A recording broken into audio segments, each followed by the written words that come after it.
It's my pleasure to yield to the gentleman from Michigan, Mr. McCotter, a member of the Financial Services Committee. 2 minutes.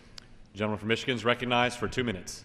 I thank the gentleman from Virginia, and just would like to take a quick second to add that in 1969, the Democratic Congress had a Republican president to help them do it.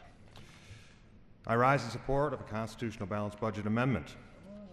In this debate, we've heard that Social Security, Medicare, and Medicaid will be doomed by a balanced budget amendment. But if we do nothing, those entitlement programs will continue to be doomed by today's fiscal implosion. We've heard that tax hikes will somehow manage to balance the budget all by themselves.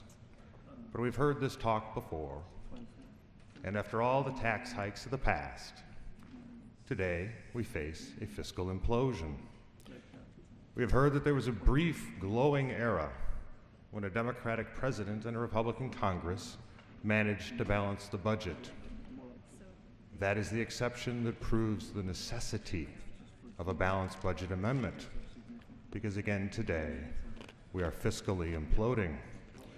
We have heard of the differences between how families borrow and how the government borrows, and these are absolutely accurate.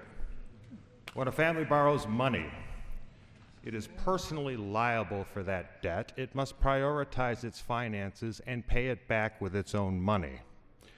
But today we are fiscally imploding because big government is not personally liable for that debt. It does not prioritize, and it can't even pay it back with other people's money. What is the solution? My belief is that big government is addicted to spending, so we must turn it over to a higher power called the United States Constitution. Only in this way, when Congress spends your money, will you be allowed in the room to sit over their shoulder and say no. Because as we know, today's fiscal implosion is here. Because under statutory limitations, the Congress has not been able to balance your budget. Go to the highest law of the land, force them to live within your means, and ensure that the doom and gloom we hear about being able to spend less money to help America actually occurs. I yield back.